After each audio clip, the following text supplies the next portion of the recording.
No suspects were ever caught, and no motive was ever established. Wow. The family suffered 45 long years before knowing whatever became of their sweet little Sharon.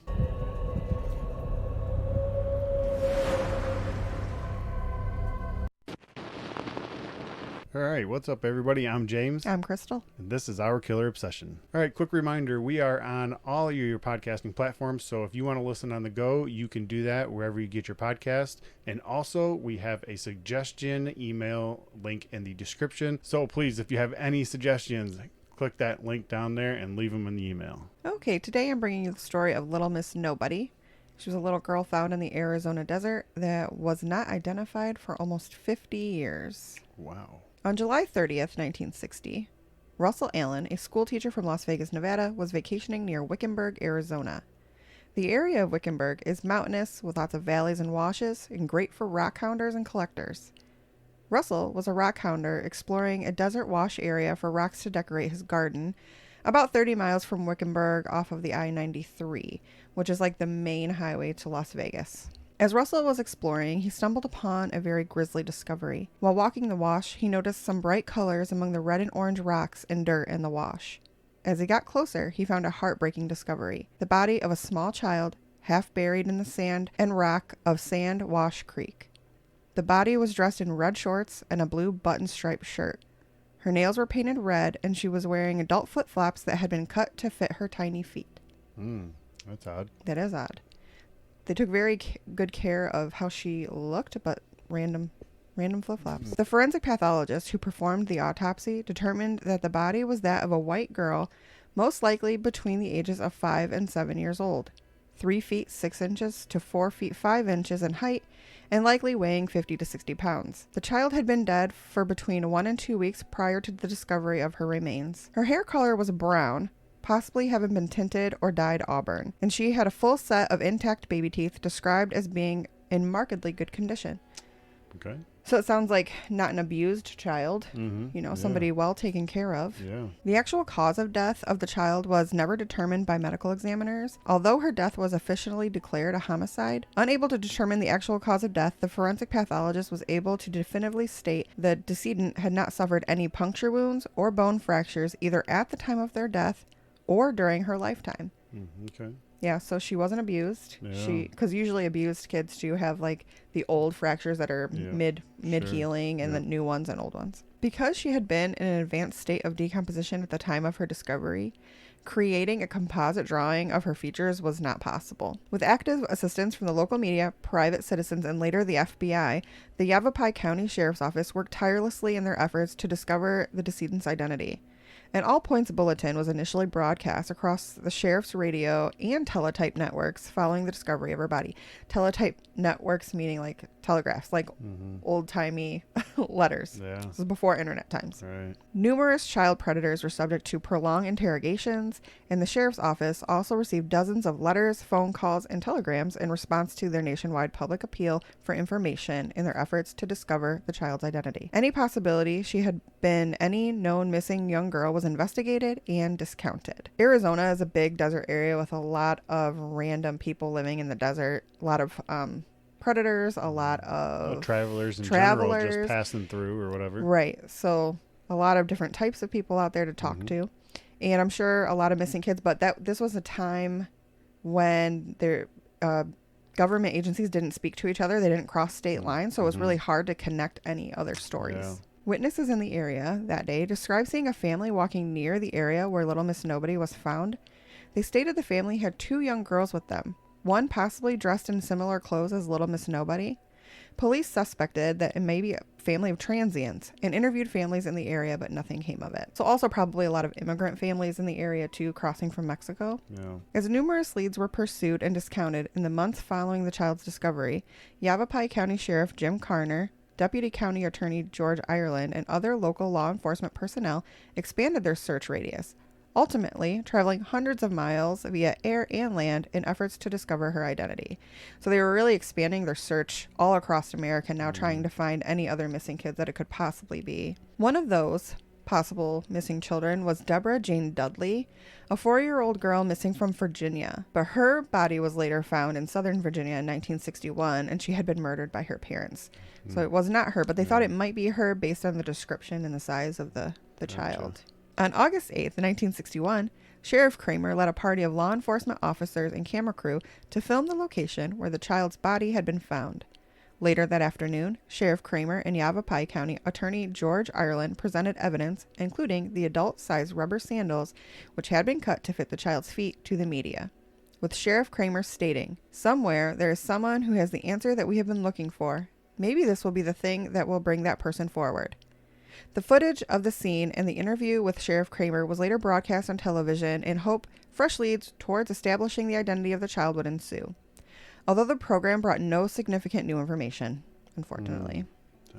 Despite numerous and extensive local and national efforts conducted to identify the child, all efforts to either identify the decedent or trace her relatives failed. On August 10th, 1960, Little Miss Nobody was laid to rest in Mountain View Cemetery. A radio host in Wickenburg held fundraisers to have the child properly buried. The town really adopted this little girl. They really felt for her. They wanted to know who she was, and they felt like it wasn't right for her to be buried in just some pauper's grave, Yeah, which is really, really cool. I think that's awesome. They all came together and gave her a good resting place. Yeah, they gave her a proper funeral and really cared about her. Yeah, that's awesome. And even years later, you'll see opening the case back up to try to figure out who she was. Awesome. The funeral service for Little Miss Nobody was conducted at the Congregational Church in Prescott, Arizona, and was officiated by Dr. Charles Franklin Parker, with over 70 people in attendance. Wow. So a lot of people showed up Very for this cool. little girl. That's a lot of strangers that came out. That to, really cared about her. Yeah, it was a that's different awesome. time back then, too. True. Very true. Communities really stuck together and cared about each Talking other. 60s still, so yeah. Yeah. At the service, a placard was placed upon Little Miss Nobody's pale blue casket with the inscription reading, "God's little child, date of birth unknown, date of death unknown." Her headstone is inscribed with a section from a quote from St. Matthew, which reads, "Blessed are the pure in heart." So very sweet. They got her a nice casket. Very cool, man. Also, it's so heartbreaking and terrifying and terrible that you just don't know anything about her when she was born or when she passed. Nothing. Yeah. Just nothing. Nope, and nobody's trying to claim her. Nobody's coming forward saying that she's missing. It's terrible. During the eulogy at the funeral of Little Miss Nobody, Dr. Parker recited a poem entitled "For a Little Girl Unknown," before addressing those in attendance with a speech in which he stated, "Here is a little wanderer who has been in our midst. We didn't know her name. We can only guess her age. It occurs to me that we may not know, but God knows. There are no unknowns, no orphans in God's world." He goes on, "She doesn't need a name today. She has the name of an angel somewhere in eternity. We may never know the whys and wherefores, but somewhere someone is going to be watching the paper to learn what happened to the little girl left in the desert. If there has been a misdeed, probably a disquieted conscience will go on and on." The case of Little Miss Nobody stayed cold until renewed efforts began in 2018. So that's a long time later that people remembered her and wanted to know who she was still. In 2018, the decision was made to exhume the body of Little Miss Nobody in an attempt to extract DNA. They were able to extract some DNA from the bones, and it was entered into the National Missing and Unidentified Persons System and the National Center for Missing and Exploited Children databases for comparison with nationwide unsolved murders or missing persons reports. Okay, fingers crossed, huh? Yeah. Hopefully we get a hit. They didn't have those kind of systems back then with all the computer technology and DNA and stuff now, so hopefully they will find out who she is. In 2022, the child's identification was made via the usage of genetic genealogy. Nice. So like Ancestry.com. Yeah. There's been a few of those now. There have that's been a thing. People getting caught or things being linked to others, even because the relatives did a DNA. Yeah, trying to figure out just what their ancestry is, and now they're going to learn that they have a little missing relative. Pretty neat. The child's identity was determined to be that of Sharon Lee Gallegos. The Yavapai police had been given her name during the initial investigation, but discounted her based on her age. Sharon was only 4 at the time, and they believe Little Miss Nobody was closer to 6 or 7. Okay. So she just must have been tall. Right. For a 4-year-old at the time. Yeah, And so they were true. like, nah, it's not her. Yeah. Who was Sharon? And how did she end up in Arizona? In the desert, all by herself? That is a very good question. Sharon lived in Alamogordo, New Mexico. with her mother, Guadalupe Gallegos, along with her 2 older siblings, her grandmother, and 6 other relatives, including 4 other children aged between 5 and 15. So a really large extended family all living together in one household, which is common out there in the West among the Mexican-American families. Absolutely. Her biological father, a soldier, had left the family when Sharon was a baby. Her family was not wealthy, and Sharon's mother supported the family by working as a maid at a local motel. The Gallegos family was described as very close-knit. Sharon herself had been described as a feisty, happy-go-lucky child who enjoyed performing simple errands for her mother and playing close to the family home with her siblings and other neighborhood children. At approximately 3 p.m. on July 21st, 1960, while playing with her 2 cousins, aged 5 and 11, Sharon was kidnapped in the alley at the rear of her Virginia Avenue home. The couple, so it was a couple, offered to buy Sharon some candy and buy her new clothing if she would get in the car with them. She refused, but then was dragged by the arm into the, quote, dirty old green car, believed to be a dark green 1951 or 52 model Dodge or Plymouth sedan. But she was taken by the female abductor who had exited the vehicle.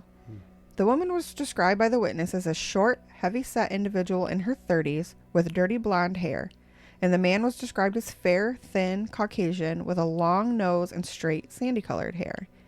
Immediately after the woman dragged the child into the car, the driver sped away.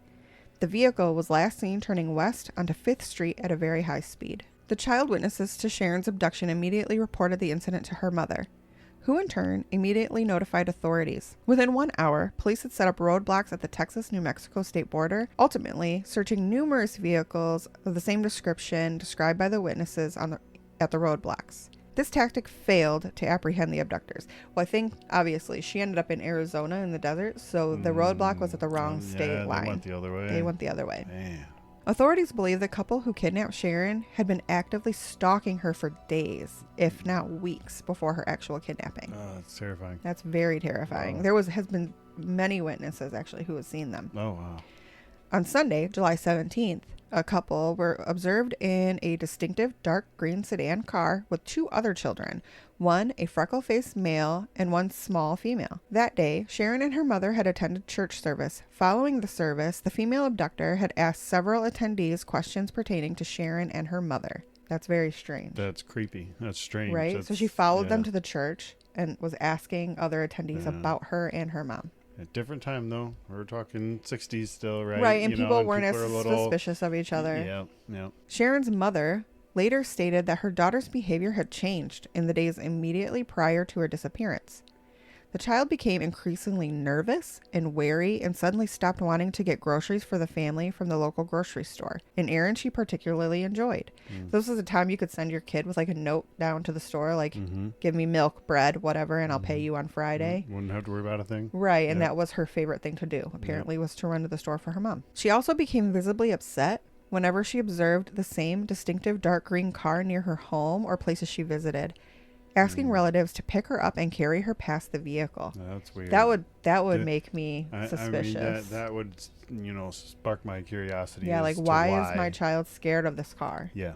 They must have had some kind of interaction with her prior. Something, yeah. On or about July 19th, the female abductor is known to have knocked on a neighbor's door, asking about Sharon's mother, her actual address, and her children, specifically whether she had a little girl. That's really strange. Yeah.